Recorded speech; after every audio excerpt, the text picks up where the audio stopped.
Hey guys, get ready. Get ready for another night of What's Cooking in the South. Now I'm ready. Are you ready to have some fun? Let's talk some food. Let's talk some football. Let's have a good time.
All right, guys, you ready to talk Buccaneer football? We had a game. We got actual real live football to talk. Hallelujah, after what I feel like was the longest postseason in history. It took forever for this to get here. But now we can talk football and a little bit of food and a whole lot of fun. That's what it's all about here on What's Cooking in the South. It's time for a good time tonight. Welcome to the new folks and to all you miscreants out there who've been here for a while, like Christopher Cole. How you doing, brother? How's everybody doing tonight? I'm ready to talk some Buccaneer football. We have a game that we can talk about. That part's exciting. Real football, real life, actual guys in pads hitting each other, blood, sweat, tears. We got all of that to talk about tonight. And that's a lot, guys. There is a ton of stuff to go through. I'm excited about it because I think, guys, there's a certain amount of weariness that comes with the off season. There's a certain amount of, holy cow, man, is this thing ever going to end? And you have the same conversations over and over. And how many times can you rehash it? Thank God they won the Super Bowl because we had a lot of stuff to talk about. We had parades to talk about. We had all kinds of things to talk about. But guys, that was last year. That was last season.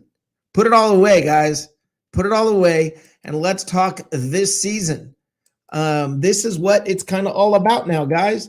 We've got football now. We've got guys that are going to be cut. We've got players that are doing well. We've got rookies. We've got all that stuff that we always talk about. We get to talk about that again.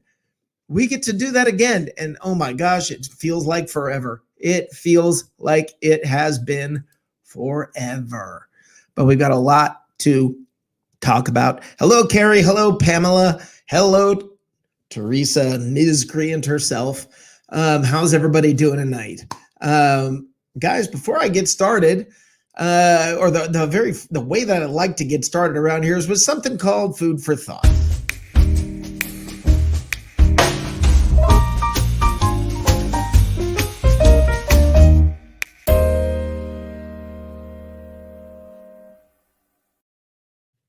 All right, guys, so the food for thought that we're going to have around here, we've got something new that I want to almost make a creed here. It's something that I kind of want to be our creed. I want everybody to repeat this, to look at this, to let it drip into your heart.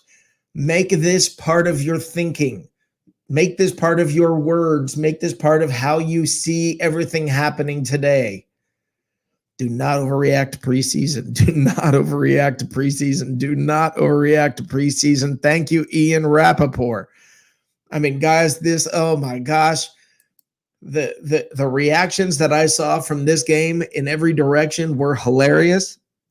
And I want you guys to know, and it's not just the Bucs fans, it's every fan. I mean, you got fans, oh my gosh, you'd think Chicago just won the Super Bowl because their quarterback had a good game one of the preseason. I mean, everybody is like, I like to say, simmer down, Sparky. Simmer down. We got a long way to go. Where were the Bucs a year ago? Well, there was no preseason a year ago. But where were the Bucs a year ago? Everybody talking about there's promise. Yeah, maybe. Could this be a special? Wow, we got Tom Brady. He hadn't even played a game yet.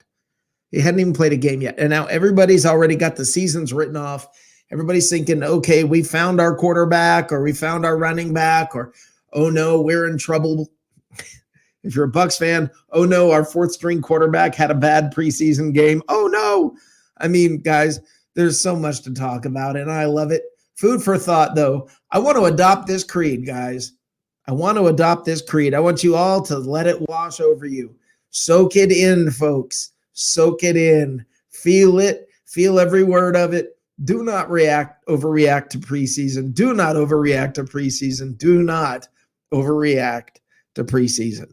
Guys, we have so much stuff to cover tonight. Oh my gosh, I've got a ton of things to cover. And we're going to have a little bit of fun doing it.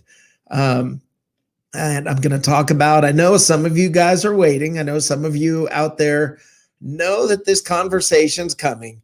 I'm going to play a clip from a show that was here on Bucs Report Sunday night, live from the cheap seats. I'm going to play a little clip. And we're going to dig into the conversation that got stirred up Sunday night. And that was a lot of fun. It got a little crazy, but it was a blast. It was a riot. It was a hoot. It was all about, is Tom Brady the reason that the Buccaneers won the Super Bowl? And we'll get into that in a little bit. We're going to talk about, like I said, the preseason game. We're going to talk about Ryan Griffin. We also have the meme grinder. For those who don't know what that is, that's when we go through some funny, usually funny, sometimes poignant, sometimes whatever memes from the week that struck me. They may be football related, maybe they're not. It's just a fun time that we have.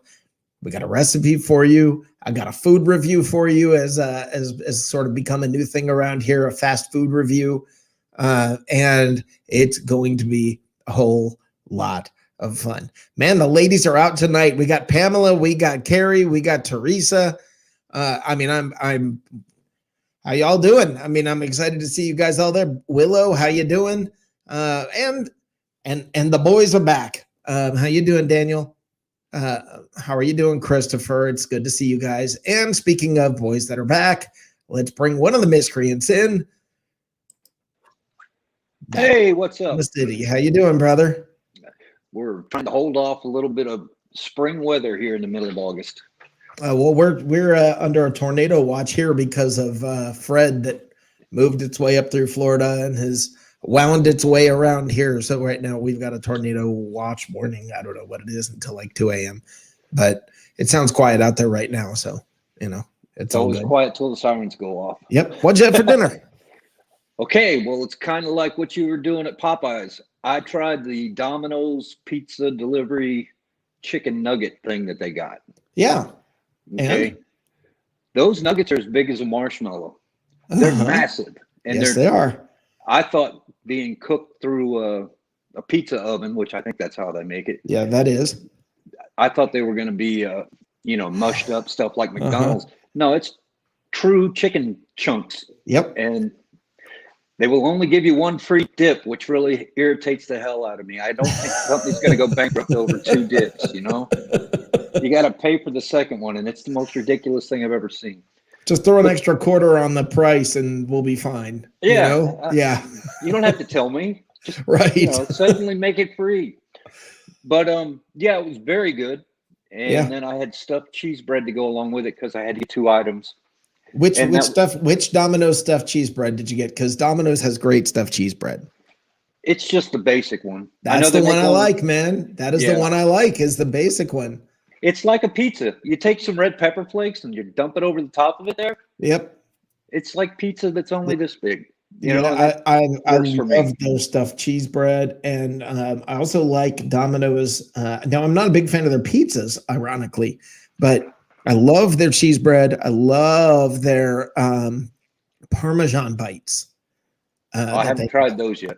They are probably my favorite thing at Domino's. And I get the cinnamon rolls. I know you appreciate cinnamon. They have the cinnamon twist. I'm like an addict of cinnamon. I really am like an addict. It's bad. I mean, if there needs to be like a 12-step program or whatever, because I go buy cinnamon bread, Right. and I put cinnamon on my cinnamon bread when I toast it. It's just, I love cinnamon. Matter of fact, I have hot tea with me right now. Oh, it's cinnamon hot tea. Yeah, it's cinnamon hot tea. Well, cinnamon is good for you. You could have a bad vice like too much sugar, but cinnamon is supposed to do something. Yeah, so, everything does something. It all depends on which book you read or which report you read telling you whether or not it was good for you or bad for you. Right. But yeah, it gets that way. You know what? Let's do this. Let's talk a little football first, and then we'll get back into this food thing, because I've got a fast food review for you. But okay, the game on Saturday. Were you able to watch the game? You're in Oklahoma City. Were you able to watch the game? Yeah, I watched it. I paid for the NFL Game Pass on the NFL Network. Okay. They have a 7-day free trial. Everybody out there listening, here's the way you work it. It's got a 7-day free trial. If you don't disconnect in the first 7 days, then it hits you for $100. So go to somebody, a little bird told me, go to Gmail and create a bunch of dumb accounts. And just make 4 or 5, so that you can go through the whole preseason. You don't have to actually do that this week if you have the NFL Network, because I think the game is on live on NFL Network this week. Is this the 8 o'clock game or 7:30? I think it's 7:30. I think they're all 7:30, aren't they? No, one of them is later, like it's going to be a prime time. Okay, then that's this week, because this week I believe is on NFL Network. So if it's on NFL Network, I get it free. But for some reason, the Super Bowl champions didn't make the cut for the first week. Well, now we're going to talk about that, because because this, to me, I find it funny that there are complaints about this, and I actually have this in our Stupid Stuff Bucs Fans Say segment. Okay, here's the thing. Big deal. The first preseason game, one preseason game, was not on nationally the first week against the Bengals. I mean, and everybody's freaking out like, we don't get respect. We have gotten wall-to-wall coverage all offseason, where basically ESPN and NFL Network have looked like an infomercial for the Buccaneers all offseason. And now everybody are going, we get no respect because our first game wasn't on nationally. Come on. I don't agree with that. I think they put on the teams that they could put on, and it really doesn't matter. We've talked about this. I think you and I agree. Preseason is nothing but a practice session. The scoreboard's there for the people to argue about. But score doesn't matter. Production really doesn't matter all that much, because it's weighted one end of the roster as opposed to the other. And you're there to watch the guys that you don't even know their name, see if one of them comes out and pops open for you, and we get this gold nugget that nobody really knew about was coming.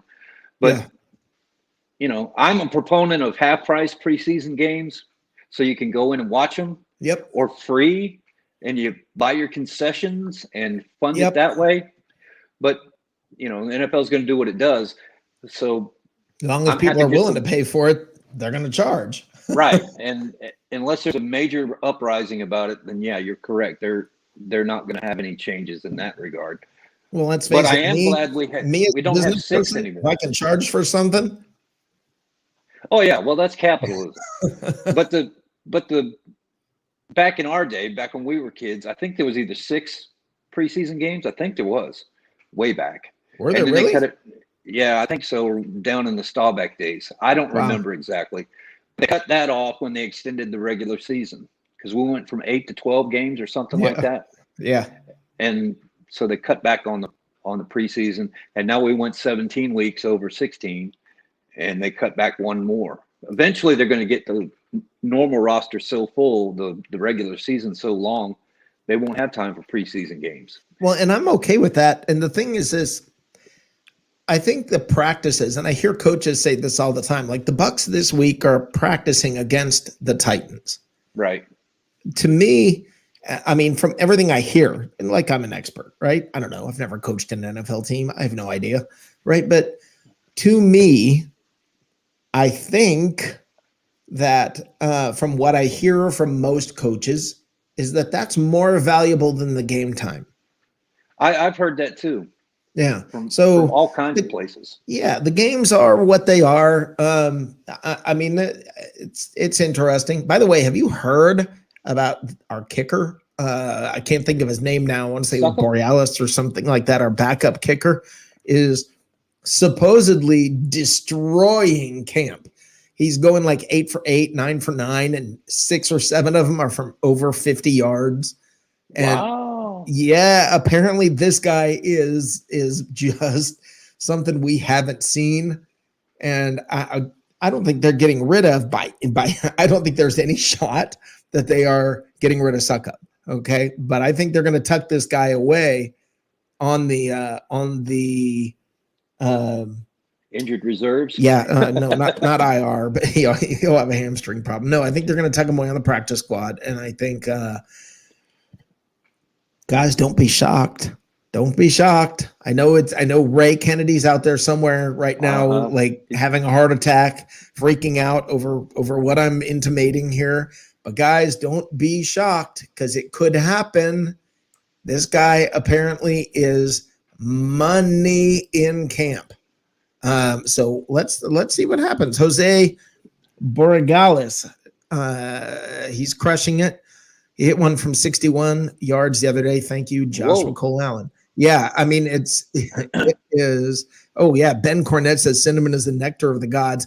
Amen, Ben. I agree with you.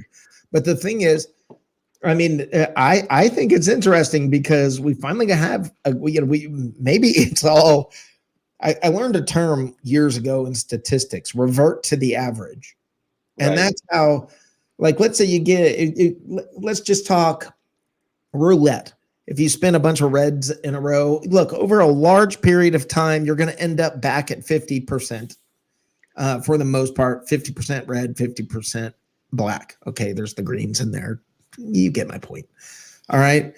I think when you get that bad of luck at a position, you just stumble into things. I mean, the Bucs had that bad of luck at quarterback, and they stumbled into the greatest of all time.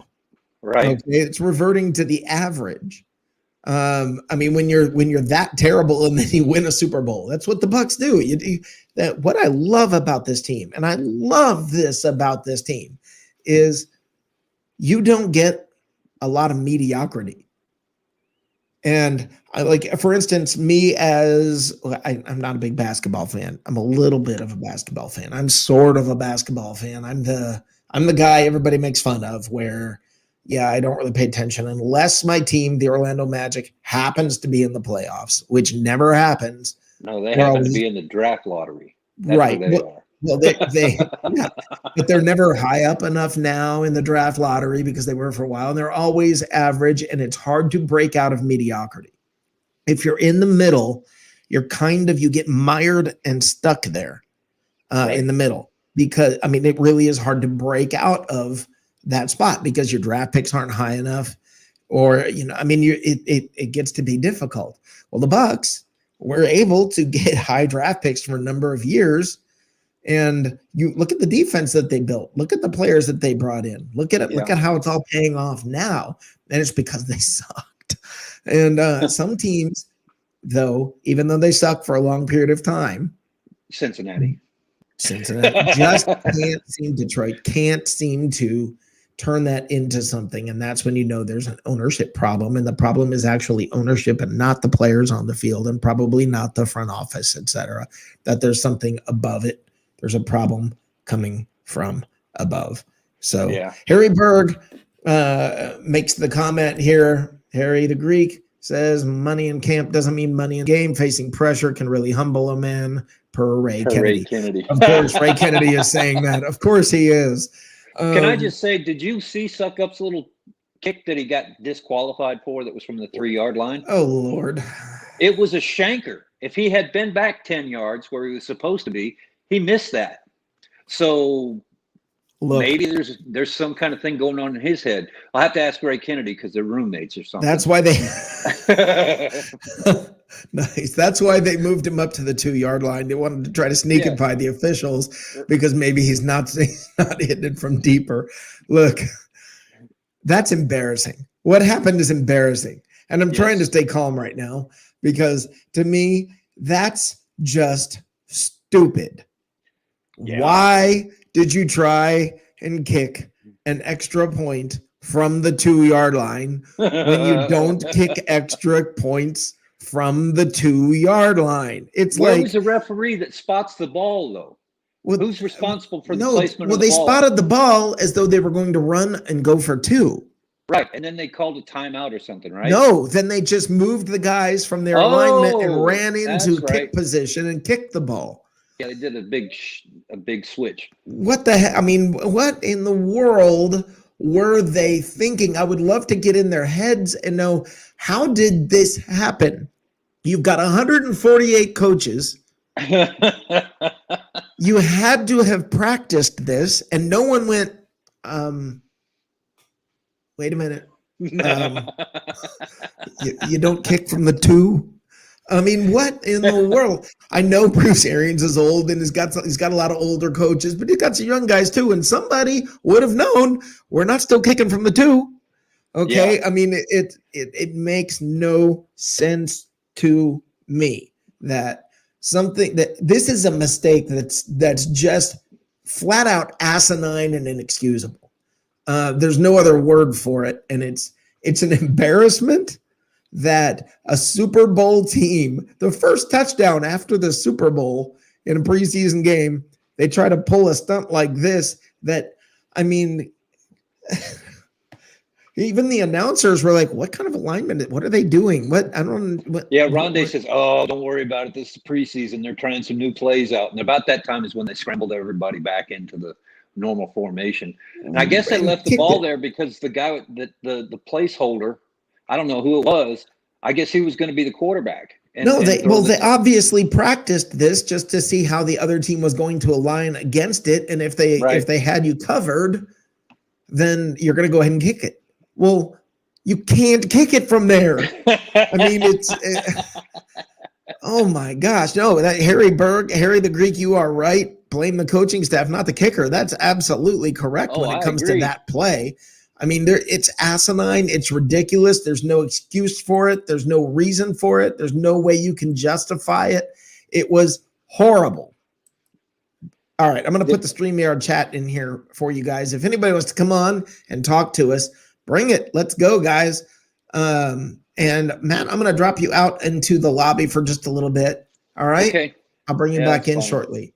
And now I want to bring in Stephen Glasker. How you doing, brother? Yet another miscreant creeping into what's cooking from the south. What's cooking in the south? What'd you have for dinner, brother? I actually had a wonderful Indian dish called samosa, which was fantastic. And it's had a wonderful Indian. Well, yeah, but it's called samosa. It's kind of a flaky vegetable with potato kind of deal. Very good. And then I had some Indian sweets with different types of desserts that they make, and it was phenomenal. Okay, good stuff. I like what Ben Cornett says here. 148 coaches, Rick. I didn't know they got rid of so many coaches this past off season. Yeah. Exactly. Now I was listening to you and Matt, and I hear what you're saying. However, as it turns out, according to what Arian said, that was supposed to be a fake kick, and the kicker didn't understand the rule. In which case, Arian said that was on me. I didn't coach it up well enough.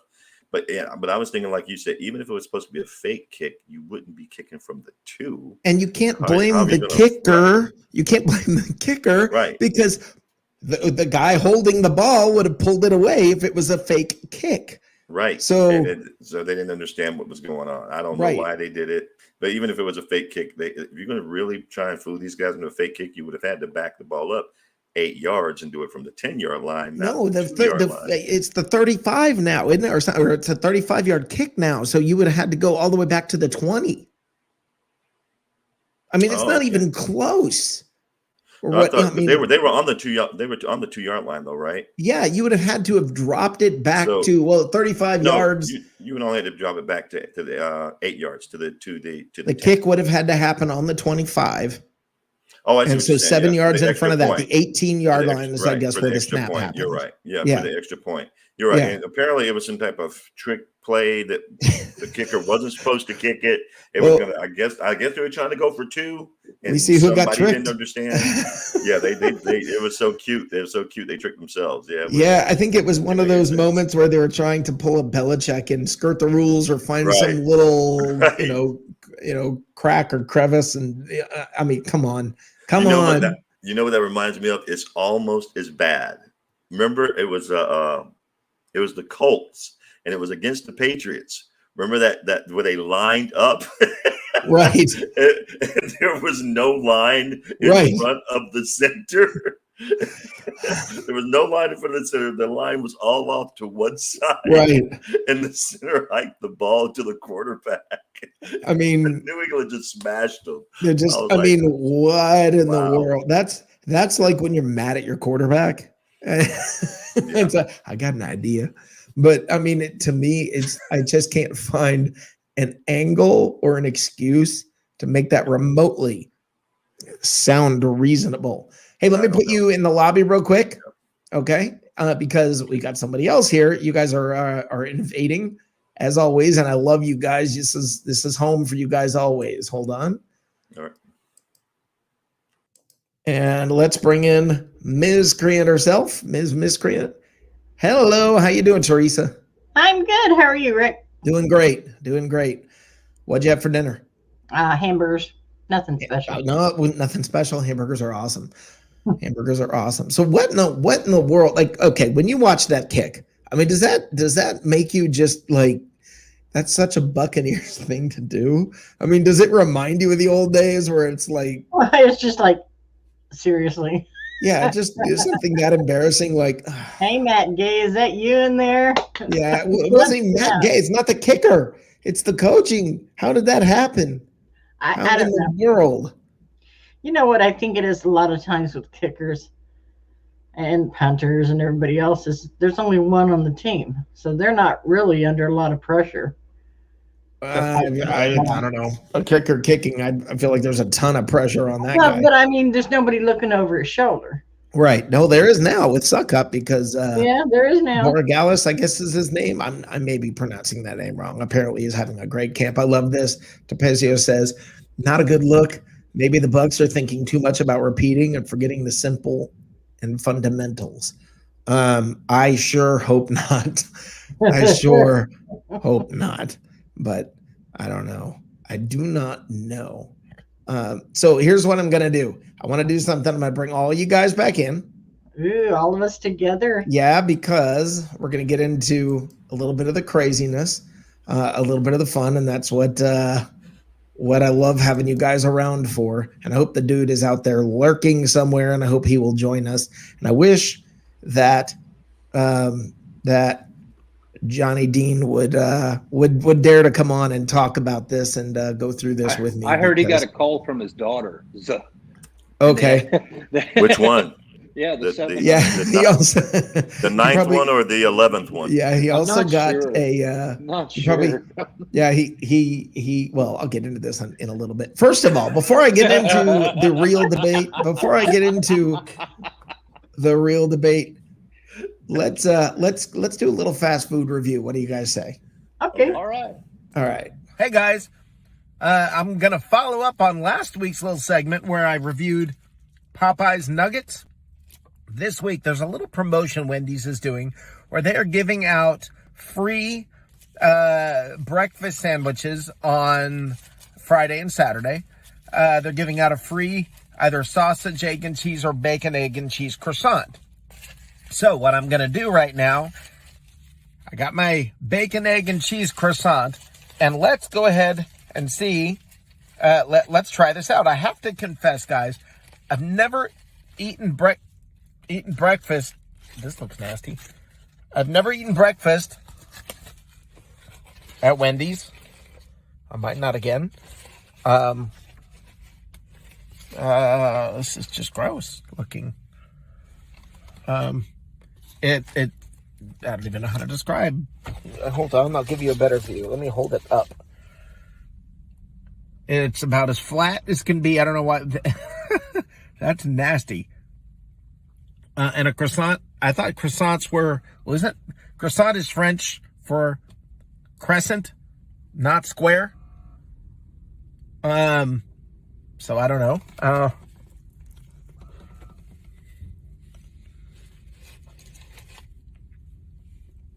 Well, I've never eaten breakfast at Wendy's, and I won't be eating breakfast at Wendy's.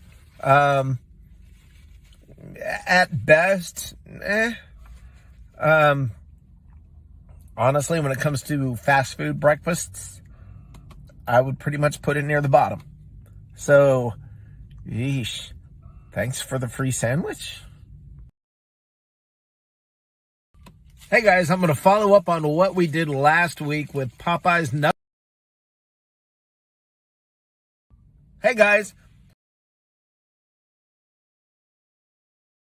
Sorry about that. A little bit of a glitch there at the end. But what I want to talk about, man, that wasn't even cheese. That was like cheese food or cheese sauce or some kind of, I don't know what it was, but it was this whitish, yellowish, drippy goop that there's no way it was cheese. It wasn't even the crap that they give you with nachos at the movie theater, you know, that ballpark nacho cheese crap. It wasn't even that. What's that? It never looks like it does in the commercial, Rick. Ever. It never looks like it does in the commercial. Well, I understand. Croissant is not a bread type. You're correct. Croissant is supposed to be croissant. Right. Like a moon. Not a square moon. made out of different Not a square that looks like you had already sat on it. I mean, it was, I looked at the thing first of all, and I was like, what the heck? I tasted it, and the initial taste was like, okay, well, and then it was like, oh no. There's absolutely no bacon. Right. There's no bacon flavor at all. And don't you guys hate it? McDonald's does this. Their bacon, you can see through. Uh-huh. Yeah. It's so thin, you can literally see through it. Uh-huh. And bacon shouldn't, you know. No, you're right. The best breakfast, I like breakfast. It's like my favorite meal of the day. Me too. That for all three. The best fast food breakfast I've had, believe it or not, is Jack in the Box. Jack in the Box has those burritos that are pretty good. Yeah, those burritos are pretty good. Okay, Dunkin' to me is just a solid win, but I almost don't count Dunkin' as a normal because it's not like they make burgers and all that kind of stuff. Right. That's what they do. It's like I'm not counting IHOP in this.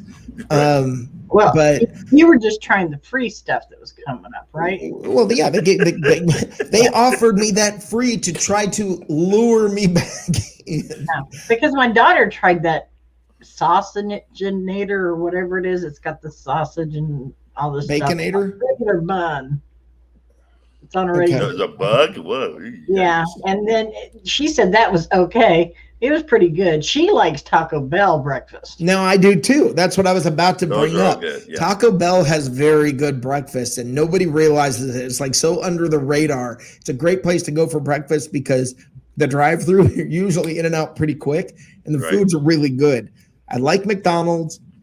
Look, other than the hash browns, which always seem to suck at Burger King, their stuff's okay, but the best, really, McDonald's has great breakfast. It really does. But Taco Bell is my favorite. I think Taco Bell has absolutely awesome breakfast when it comes to that. Maybe one of these days I'll go get a couple of things at Taco Bell and show you what they look like. Because actually, Stephen, you said they don't.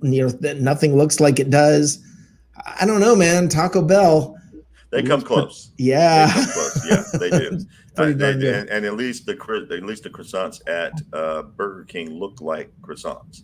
Yeah, I was going to say the croissant is a Burger King. That's where you go for a croissant sandwich.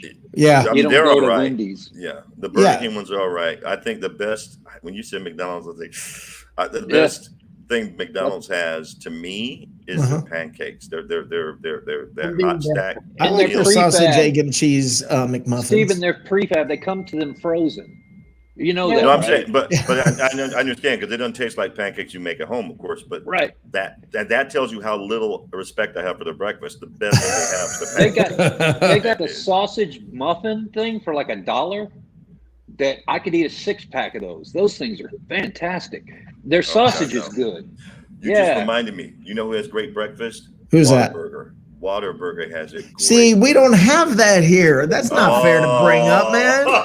Yes, yeah, I don't have That's being uncool. That's just. I didn't know you didn't have Whataburger. We don't have Whataburger here. Come on, man. Oh, I didn't know. I'm sorry. But That's unfair. Their breakfasts are phenomenal. They Yeah, really are good. Whataburger period is phenomenal. That's just unfair. That's just like that's being cocky. You know. I think I honestly didn't know. I thought they were everywhere. I thought Whataburgers were everywhere. No, they're No, not there was a time, everywhere. Stephen, where they actually went bankrupt. From when I was about Really? 12 or 13 years old, the Whataburgers all over Tampa were closed. And then all of a sudden they popped back up again. And we got them here in Oklahoma every third exit. It's Wasn't there beautiful. some sort of a thing? Didn't that also happen with Jack in the Box? Yeah, Jack in the Box. It went through, especially in the the late '80s, early '90s. They were really bad marketing pull because everybody was saying there was like horse meat or something in their food. It was a big deal, man. So let me say this. I will say this. I think Jack in the Box has probably one of the best menus that's out there. But every time I eat at Jack in the Box, I feel like I'm just like, oh my Loaded. God, are you kidding me? What just happened to me? The food's very heavy, yeah. Yeah, they used to have really great commercials though. They had like the white snake girl rolling all over the front of the damn car. You didn't care if it was a hamburger or not. You're like, I want to go see her behind the counter. That's what I'm looking for. No, I think they like Rick was saying. I think they started to turn their image around because they were hurting. If they weren't bankrupt, they were getting close, and they started to turn their image around once they brought Jack back. When Jack came back, and they started doing all the commercials with Jack. And then they started adding to the menu, and so they have probably the largest variety of items on their menu. Really when helped. we went out to Arizona, we went to Jack in the Box because, of course, Catherine's never seen a Jack in the Box, you know. So we went there, and they discovered these little mini tacos. Yeah, that's the big thing they're pushing now is these mini tacos. Awful. They are. They love them. Well, you mean the little ones, the little mini ones? The tacos they have at Jack in the Box are strictly for when you've been drinking all night. Exactly. And I think that's what Jack in the Box is made for. Period, isn't it? No, you don't. There's other food. There's other food unless you want to see it happen. Unless you want to see it later, there's other food you don't eat after you've been drinking. But those tacos, because they're so greasy, those tacos. Oh man. That's the way. Yeah, we used to always go crash in the Village Inn, and we'd take the big booth, the church booth that's supposed to hold 15 people. You put 10 drunks there, and 2 guys trading dope back and forth. And we got to know the waitresses so well. They were like, "You guys keep it in line tonight. Keep it in line tonight." Because we had one dude. This is no lie. We had one dude that got all mussed up, and he went over from table to table and was taking shit off of people's plates. Hey, watch the mouth. The cops had to come get him. I'm sorry. I was trying real hard there, Rick. I got excited. But that's what he ended up getting carted off, man. Yeah. I can't imagine why. No, when Matt's party days were really, Matt's party days were at Jack in the Box. No, Village Inn. Village Inn. Yeah. But Now, Matt's when I not was telling you. We'd go out and party, and then we'd go to the Crystals. Now that's where you eat in the South, and when you're drunk. And Del Mabry. Yeah, right. They're there. It's no longer there. And then we'd go hit the after-hour clubs. Yeah. Right. I'm getting home about 7 or 8 in the morning. Yeah, that is where you go when you're really seriously planning on getting out of hand. That Crystal is where you go. That's true. Stomach. That's true. I've never had a hangover if I was Crystals- drinking and I went to Crystal's. that food will save you. That food will save you. And that What little Matt onion. wasn't telling you though about the Village Inn, Rick, is he said the guy was pulling food off people's plates. He didn't mention that he was the guy. No, I wasn't. I was the guy at our table that was boxed in by 4 other people, so I couldn't get up and stop his dumb butt. But because I've got to live there, you know what I'm saying? I had a reputation in that place. Now they're like, you can come Sure, in, go ahead and blame them. out. Yeah, I hear you, Matt. Right. Yeah, go ahead and these were blame people- the other guy. people were Yeah, visiting? sure. They didn't live there. They were visiting you, Matt. No. You misunderstand it. That store had some of the hottest waitresses in the whole town. So I was there at lunch. I'd be there at dinner. I'd go out to drink. I'd come back, and I'd be there in the middle of the night. And we always got phone numbers and whatnot from other people. Matt, you thought you were Village Inn because you were so high. You were actually at Hooters. No, the Hooters was 2 blocks away. This Village Inn is fantastic. I didn't know the waitress is dressed like this. I love this place. Hooters was closed before the bars were, so we had to go to a 24-hour. If you went to the Denny's, it was on the truck stop side of the 301. So you got a bunch of weird things going on over there. I mean, ducking between semi-truck trailers and whatnot. No, not going to do that. You were never that high. I didn't say that. Yeah.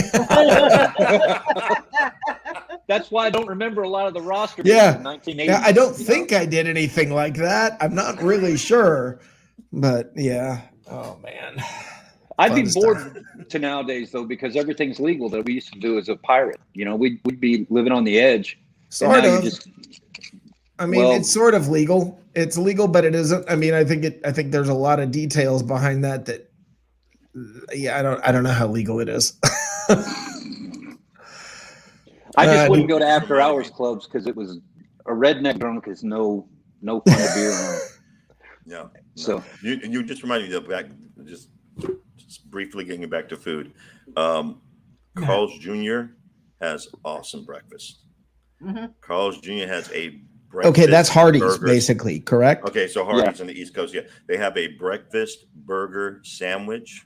Yeah. It's so Yeah, I agree with you. They absolutely do have great breakfasts. That is another fast food breakfast place that I cannot complain about. Man, I had a video all teed up and I thought I uploaded it. I'm not seeing it. I'm very frustrated.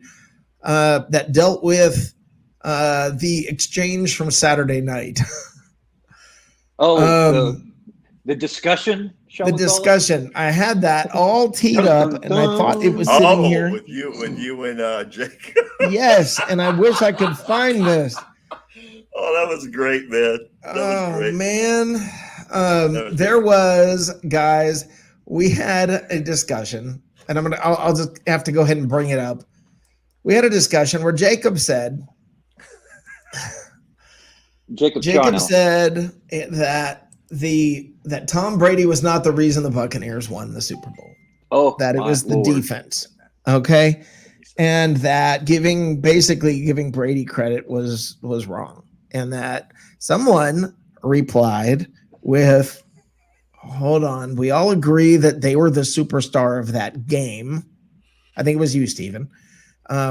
Basically we agree they were the superstar of that game. However, they could have scored more points if they needed to, although they scored 31. They could have scored more points if they needed to, but they didn't have to. Right. And Jacob said, yeah, but the defense was the star.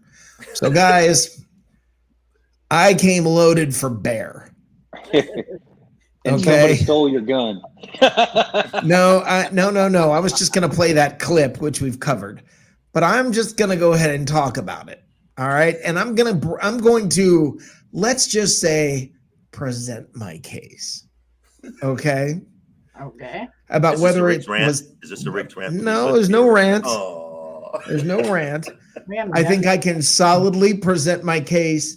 And I wish that I also, I don't want to mention Johnny Dean, who had contacted me because They said they didn't want to argue, and that's okay.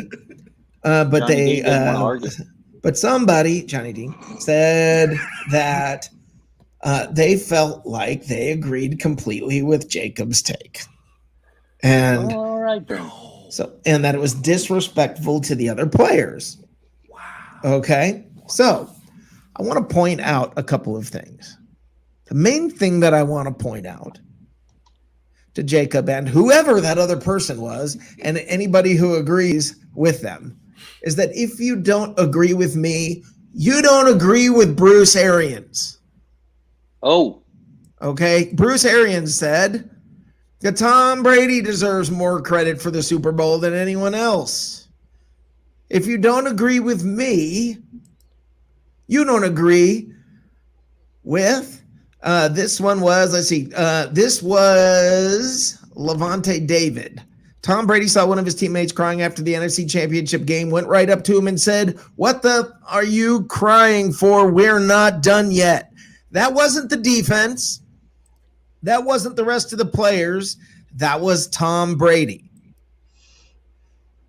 What did Devin White say? He brought us up. He gave us the inspiration. You want to argue with Devin White? Go right ahead. Then he is disrespecting all the other players. In fact, Levante David also said, because he was about to cry too, and he said when he saw Tom Brady do that to the other player, he wiped his eyes. Yes. and just to finish it all off, Mike Evans, he's the greatest player to ever play the game. If you add him on the roster, I'm sure of what the outcome would be. He always gets to the playoffs. He's a winner. He's a natural born winner, leader, and all that. At this point in his career, he just plays chess. Yeah, that's a great That's quote. from Mike Evans. Okay? Cool. Look, if you take Tom Brady away and you want to give the credit to the defense, understand that other than Antoine Winfield, this was a 7-9 defense the year before. Yeah. One guy's different. Okay? And one guy left. That was the difference. Having said that, let me also bring up that not only is it the offense, all the new players on offense came after Brady because of Brady. And your own head coach says Tom Brady deserves more credit. And he also went on to, there's other articles, and I could go on, I've got a ton of them, that talk about how he said, I let him coach. That's what Arians said about Brady. I let him coach. Okay? Now, having said Tom Brady is the reason that this team turned around and became a Super Bowl champion. If you put Tom Brady on the Detroit Lions, they don't win a Super Bowl. If you put Tom Brady on most other teams, they don't win a Super Bowl. You have to have a good team. The players performed. This is a Super Bowl quality and caliber roster. Even if you add all of those players that Tom Brady brought along with him to the Detroit Lions, they're not going to win the Super Bowl. This was a good, solid team. This was a good, solid defense that needed a quarterback who was going to stop putting them in bad position over and over and over, and then they could perform. They could thrive. Tom Brady was the catalyst that helped them thrive. All of that is true, but Tom Brady was the catalyst that helped them thrive. So let's stop saying, well, it was Jameis's fault that they didn't win. And then when it comes to Brady, you go, well, it's not Brady's. He doesn't get the credit. Is it the quarterback? Is the quarterback the reason or not? Okay? Guys, I am sure about this. Tom Brady is the reason that the Tampa Bay Buccaneers won the Super Bowl. He got the rest of the players to give their blood, sweat, and tears. You heard about that pregame speech before the Super Bowl. When did he do that? Does anybody in here know this? Tom Brady gave that epic speech that we've all heard about. Tom Brady gave that when it was time for the defense to talk. When it was time for the defense to step up in front of the room and speak, that's when Tom Brady got up and said what he said. And all of them said it was a catalyst in how they played. And they played better than they ever had. So, guys, stop trying to make – look, it's no disrespect to the other players. They all bled on that field and did what they did. That defense did what they did. But they didn't do it the year before. They didn't do it the year before. And if you're going to argue with me, then you got to argue with them, because who did they give credit to? All right, guys, I'm going to drop you guys out for just a couple of minutes here, and I'm going to bring someone else in, all right? And we will be right back with you guys. Right now, I'm going to bring in Fitz Glasker. How you doing, man? Fitz Glasker? You took away the fun part of my appearance. Oh, that he's – okay, hold on. There you go. There's my buddy. I hate you. There you go. I just want to know, with all this talk about whether, Jameis or Brady, no one's bringing me up. I hate you. I think I had a better year that year than Brady. Or I had a better year that year than Winston did, didn't I? Yeah, everybody had a better year. And he was balling. Check your sheet, man. And last year, I definitely had a better season than Jameis. Check your sheet. I don't want to talk to you. I cannot believe you put my name with that fraud's name. It's all one name. It's I know. No. No. What I did was I made you Irish. I don't. No. Don't. No. No. Hey, Rick, you ready for some breaking news from the Fitz Magic camp? Yes, sir. All right, breaking news music. Okay, whatever that is. There's a good possibility, if this doesn't work out with the Washington football team, Stephen, that I will find myself somewhere playing professional football in the state of Texas next year. I hate you. Fitz, you are the worst person that ever walked the face of the NFL. You're the biggest fraud ever in the NFL, and there have been a lot of them, but you are by far the biggest Fitz. Speaking of frauds, I didn't even make the dude's punchable face list. Hey, listen. Yes. Speaking of frauds, speaking of quarterbacks who've gone from team to team to team to team, the 49ers are waiving quarterback Josh Rosen, sources say. Rosen mentioned recently he wasn't getting enough reps in practice, a chance to latch on elsewhere for the rest of camp now. So he's literally catching up to Fitzpatrick in number of teams he's been to, and everybody's made excuses for him at every step of the way. I'll bet you that I'll make this prediction, Fitz. Tragic. How dare you use my name? I'll make this prediction for you, Fitz. I'll predict that you will not be starting in Washington by midseason. Well, that's what they did to him in Miami. Already in camp that Heineke is better than you. Hey, look. That's not what I'm hearing on NFL Network. Everybody's always better than Fitz Magic until they're not. Here's what I will say. My goal, Tom Brady is going to beat every NFL team this year after he pounds the Patriots, okay? Yep. Oh, pound the Patriots. # pound the Patriots. By the way, I got a trivia question for you guys. Who is the only NFC team to go an entire season without winning a game? Oh, that's AFC, you mean? No, I meant NFC. Go ahead, Matt. The Bucs. No, sir. We were AFC then. That's right. Oh, we were. We are the only AFC team to ever go without winning a game. The Detroit Lions are the only NFC team to go an entire season. And the flip side of that coin is the Buccaneers are the only AFC team to never win a game in their own conference. Wow. That's kind of the same thing. Right. That's what I mean. Magically worded. Yes. By playing in the AFC their first year, they didn't win a game. So, there's 2 trivia questions there. You win the tickets to the Happy Boat to somewhere. Does that remind me of something? Well, yeah, I just don't know how we're going to do it. So let's just say, let's do like a big teaser. Okay, let me see. First of all, who is in Tampa out of all the miscreants that are here right now? Dude, none of them, bro. This is international. No, not on screen. Not on screen. Okay, in the chat, which miscreant in chat right now is in Tampa and is not going to the game but would like to? Willow.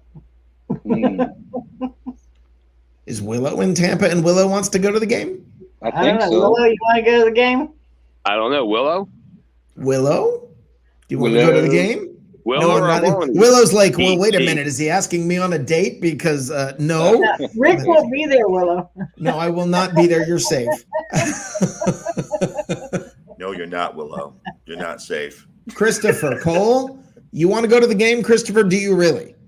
Oh, nice. Are you in Tampa and want to go to the game, Christopher? Give us a yes or no. That's great. Awesome chat. Good talk. That's a lot of letters, Rick. I know. It's a lot of letters. What? Yeah. Anyway. Okay, Christopher. Can I point something out real quick? Yep. This show is streaming live on Sports Talk Florida's Twitter feed. Hey, everybody on Sports Talk Florida Twitter That's feed. right. Hey, welcome. This is our first show on Sports Talk Florida. How's it going, everybody? Sports Talk Florida. Hi, all new people, and hi, all people that don't want to be watching us here. How you doing? Merry New Year, as they would say in the movies. That's right. So Christopher says me and then doesn't reply. Oh, so wait, I don't know if Christopher wants to go to the game or not. I don't know if Willow wants to game or not. Occasion. There you go. There you go. Well, if anybody is in chat and wants to go to the game and you're in Tampa, don't be like, yeah, I want to go to the game. I live in Japan, but I want to go. No, if you're in Tampa and want to go to the game, somebody say so. Okay, Daniel's in Toledo and he wants to go to the Buccaneers game. That doesn't work. That doesn't work, Daniel. Here is the deal. Well, let's do this. Christopher said no. Okay. It was 2 letters. We waited for that. You're like, nah. Nah. Heard Rick's going to be there. Nah. Sausage Daniel fest. Vargas. Oh, man. I know my brother lives in Tampa. Wait, okay, Carrie, you want to go to the game, Carrie? You know what really? we should do? You know what we should do? What? We should give the ticket to an Atlanta Falcon fan that lives in Tampa. Why, you ask? So they can see a champion. Oh. Hold on, Carrie. Do you really want to go? Because there's a catch if you do want to go to the game. Oh man. Yep. No, it's not that catch. If you know what I mean. No, here's the deal. If you want to go to the game, Carrie, you can do that, but you're going to have to record on your phone a video from the game that we can play on our show next week. We will give you a free ticket. So you get the tickets first, and then we're supposed to get something in return. Yes, you will get the ticket. Okay, Carrie. Carrie is our live. Carrie will be the live Bucs Report correspondent at the game. Nice. Awesome, Carrie. Very nice. And Carrie, when you record it, if you right after you record it, if you will fire it off to me, you can do it on Facebook, and you can say whatever you want. Just give us a little recap of the game, or do whatever you want to do from the game. Send it to me. My Facebook is Real Rick Rants, and if you will do that, this game this week, Carrie. Carrie, which game? The Titans game. This week, the Titans game. Now she's weighing her options. Wait a minute, I got to do. Yeah. She's like, wait a minute, that's preseason, bro. Yeah, Right. Yeah, exactly. Hey, Derrick Rick, Henry. if you look at Christopher Cole's messages, it looks he said he needs transportation. Well, he's saying he'll go if Carrie will pick him up. Is what it sounds like. Text there. Hey, Carrie's in Vegas. Carrie, I just said no. I just said you got to She's be in in Vegas. Tampa. She's in Vegas. Not This is gonna what happen. happens. This is what happens to me. Yeah, you ask a girl out and they're like, "Oh, did I say I was free on Friday? Oh no, I meant to say." Yeah, no, I thought Carrie, you were talking about last Friday, not That's this week, last my Friday. Roberto VO5 hair treatment night. I'm sorry. Yes, exactly. I just washed my hair and I can't do a thing with it. Yeah. So anybody, if there's anybody out here who was willing to do a little video for us and wants to go to the game, you got to let us know. If not, we're going to push this off, and it's not going to be one of you miscreants and get it. It's going to be somebody from another show. So I don't know. Anybody out there? I have an idea. Yep. If there's somebody in Tampa who's willing to pick Christopher up, take him to the stadium, and then film yourself walking away from him as you walk into the stadium to watch the game, the ticket is yours. The ticket is yours. That's cold-blooded, man. That is absolutely ruthless. Fred Swayze says he's flying Brian down. Thank you for remembering him, Brian. And somebody's got to get a hold of that guy when we play New Orleans. I mean, somebody's got to do it. Brian. That's funny. Ben Cornett. Ben, I live in Charlotte, but thank you. Come on, ladies in Tampa. Give great. Ladies in Tampa. Ben, I'm in Charlotte, but if they'll give me a chance, I can fly down there. Wait a minute. You're in Charlotte and you're trying to take another girl to a game? What? The one who's going to cross the line every freaking time. Hold on, I'm right in the middle of something. But, hold on. Meaning you live in Charlotte, how can you take her to the game? That's what I meant. Yeah. Yeah. All right. That's the ticket. Nice one, Carrie. Nice. Literally. I appreciate it. I appreciate it. Reach out from Manitoba. Andrew, I know you can't make it. Carrie, nice try. Thanks. Yeah, Andrew Forber is trying to get it up. We're going to have to put like Philip Schwegler out on Dale Mabry in a G-string to give away this ticket, dude. Whoa. And if you've ever seen and remember the 1980s Monchichi toy, oh no, that's an adequate representation of Philip Schwegler naked. Don't ask me how I know. So let's do this while everybody's here. It's time.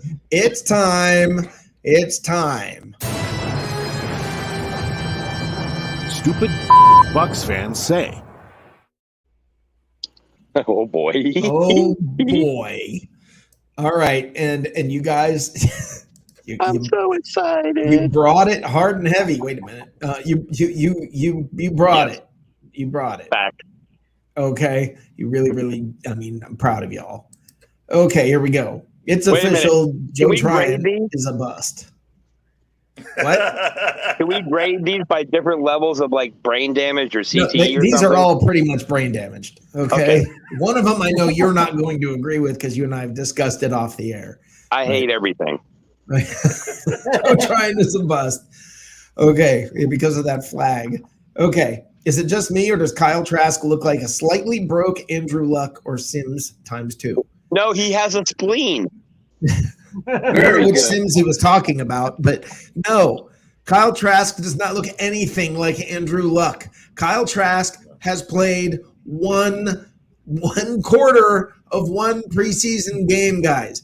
And again, I'm going to bring it back to it. Let's all circle back around, everybody. What's the mantra? What's the mantra for this show? Do not overreact to preseason. Do not overreact to preseason. Do not overreact to preseason.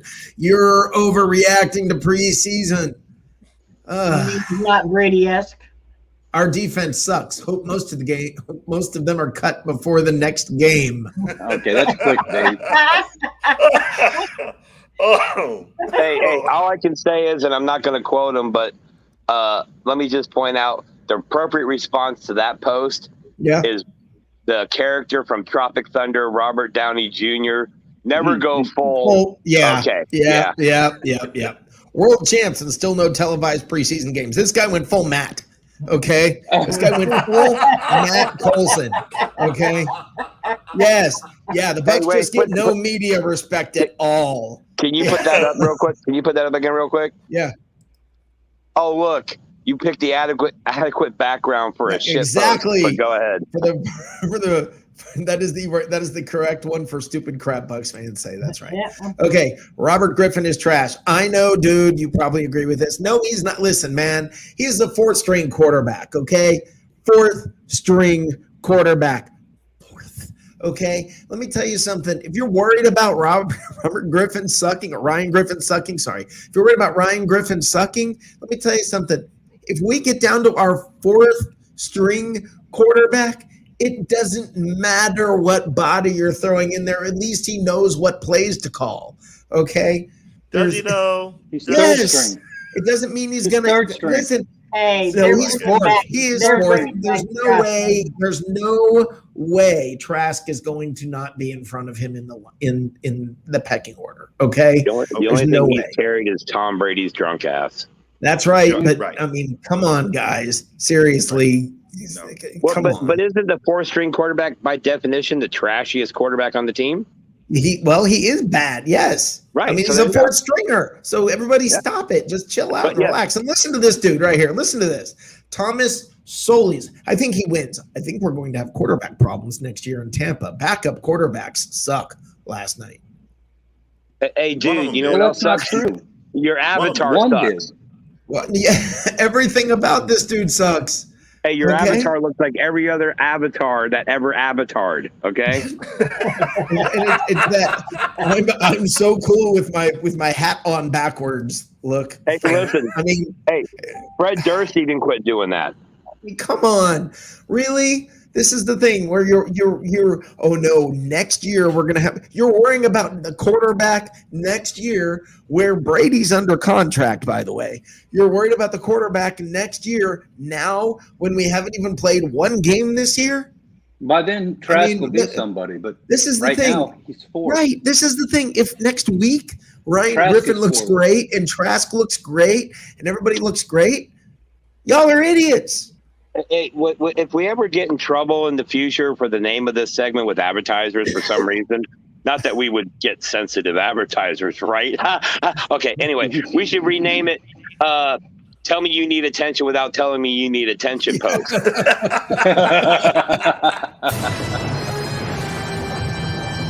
Stupid Bucs fans say. I am so glad this is back as part of And your show. avatar is stupid, dude. Yep. Hey, Yeah. Can I ask you a question? Can I ask a question, Rick? Yeah. If and I agree with you, Ryan Griffin might look great next week or this Saturday. But if he doesn't, does that mean he's trash then? No, that It means doesn't we get matter Josh if Rosen. he's trash. Why are you talking about this? Is like the Josh Rosen thing. Well, he's coming back now. We could Come trade on, him for man. Hey, don't Ryan sleep on Griffin. Rosen. Seriously, this is like the Josh Rosen conversation. Y'all want to have a conversation about the fourth string quarterback? We're just Like, trying by to the way- Talking about close. Rick, we're talking about Kyle Trask. Be He's the clear. fourth. Y'all want to have a talk about the fourth string quarterback again? Kyle So Trask wait, is fourth. What? If Josh Rosen, Huh? but right now Trask is he's fourth. listed as fourth. Yeah. Hold on. You guys both keep talking at the exact same time. Matt. Right now, Trask Three is times. listed as fourth. Fourth. Oh, yes, He's I the know, but fourth he's not string. fourth. There's no way he's going to be fourth. There's no I don't way, know. Matt. Second round draft He's going to pick. be on a different team because he's not even going to be third. Trask, no, Trask is going to be third. Gabbert will be the backup. Trask will be third for the year. They'll stick Ryan Griffin on the practice squad. It's irrelevant. Yes, they will, just like they did Josh Rosen. They'll do the same darn thing because And of Josh COVID. Rosen. They will put a fourth quarterback back there. That's the same thing they did last year. This guy knows the system. There's some value to that because if you end up at the fourth string quarterback, at least he can call plays. I mean, guys, it is what it is. So Brady's Did they first. have four last year? What? Well, they had one on the practice squad. Yeah, and they then had Josh that Rosen on John the practice Franklin kid. squad. They had Brady, Gabbert, and Griffin. Okay, but that's only three. You're saying Brady, that was four. Gabbert, and Griffin, and they had one then on the Josh practice squad. Rosen on the practice squad. Oh, I Makes- thought He you got picked off. He got picked off in less than 10 days. No, it was So not you less than can't 10 days. protect He was him. there for several weeks. And that team just shat him back out. Right. Yeah, exactly. And everybody I'm kept not calling that saying show that. going, he's the future. Do y'all remember that? He's the future of the Buccaneers. Okay, so just so we're clear, Brady's 1, Gabbard's 2. By regular season, Trask is 3. Yeah. Griffin's 4. Does that make Rosen just rank? Yes. Makes him so he's the trash. Even there, but I don't know. So he's trash. He might have a shot. He might have a shot in New Orleans. You know. And if you guys, by the way, we could have Rosen and Tebow. Yeah. Absolutely.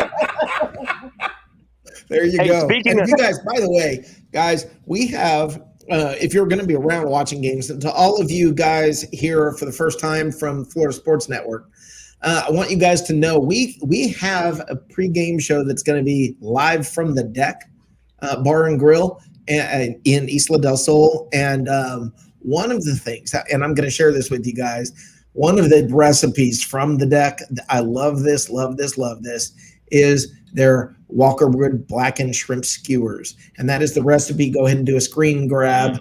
They are fantastic. Absolutely fantastic. That is at the Deck Bar and Grill. That's where we are doing our pregame shows from. And it's a lot of fun. The food's good. Enjoy it. Guys, go out there to Isla del Sol. When you're done, you can play golf. That's right. With Josh Rosen. because he's not playing football. Right.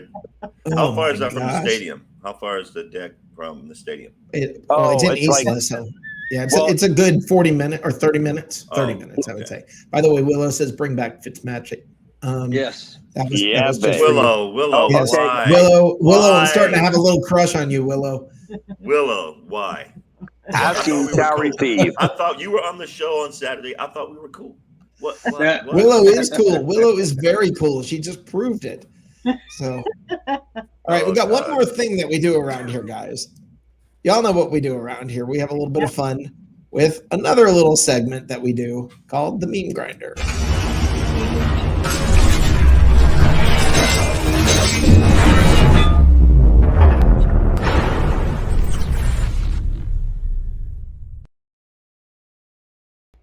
All right, I've got a bunch of these. I have a bunch of these because last week we got derailed in the middle of doing this. So I've got a bunch for us to catch up on. Yeah, thanks. I hate you, dude. I hate you. They asked for Fitzmagic in the chat. So, I delivered. Fitz dude is back. All right, here we go. You know the NBA is soft when dudes need stunt doubles to play against cartoon characters. Wow. Hey, I also heard that LeBron got called for flopping in that game. But Yeah, he flopped against. All right, here we go. Hold on. Out indefinitely for sexual harassment. That's it. No Cuomo. Let that just. Some people are going, who is that? No, don't worry about it. Yeah, that's a quid pro quo. He thought those girls wanted him to touch him like that. Quid pro quo. Anyone know what Jordy is up to? Jordy Nelson waiting for the Packers. He's got so many concussions. He just wears a helmet 24/7, bro. Well, it's actually recommended. It's actually been recommended for him. Yeah, the Saints really got Jameis Winston and Taysom Hill fighting for the quarterback job, and they're wondering why Michael Thomas isn't answering their calls.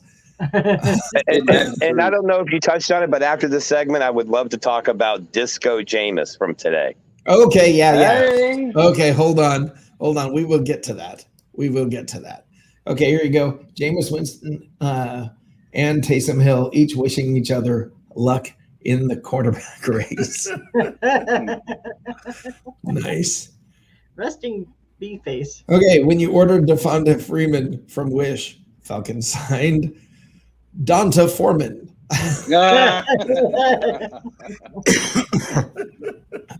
Damn spell check. Okay, this kid looks like he's on his second divorce. No kidding. That's an adequate representation of Jay Cutler as a child. Exactly. Wow. Yep, exactly.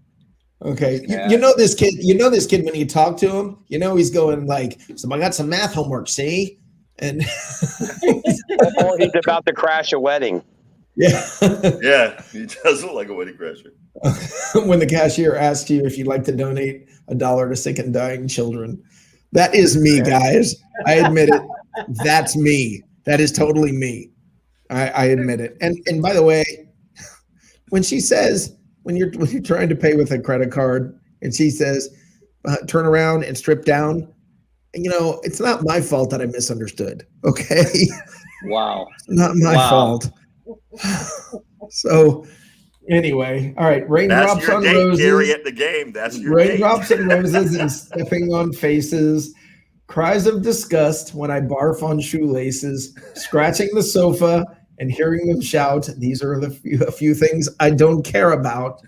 That is, every cat owner can relate. And I'm sitting here right next to the angry producer who's looking at me like, damn straight. The sound of happiness. What a great movie title. That's right. Okay. Wow, you're good at this.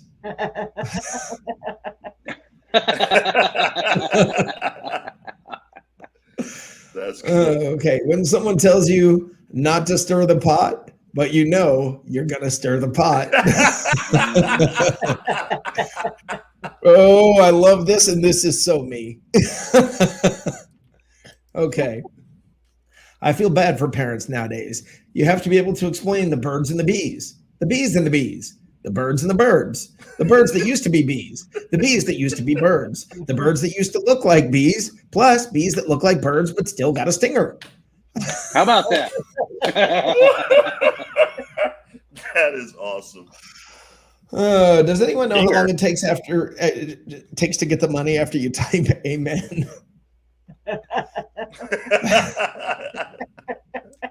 One of my greatest pet peeves in life is these when you put up an entire paragraph and then say let's see how many of my friends actually cared enough to read this.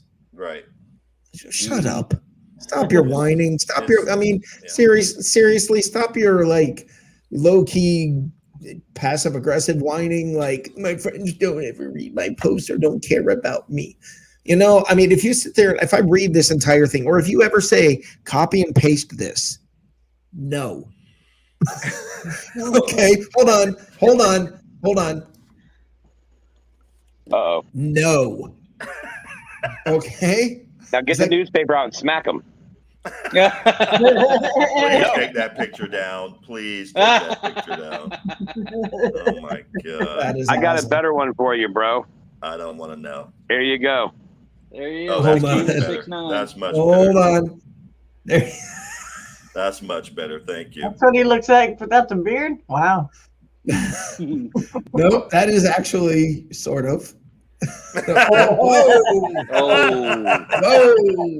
Hey, look at that. It's Jabba. Nice. No. Hey guys, I got to tell you guys something, by the way. I don't know if you've had the chance. We posted the podcast, the newest Bucs Report podcast.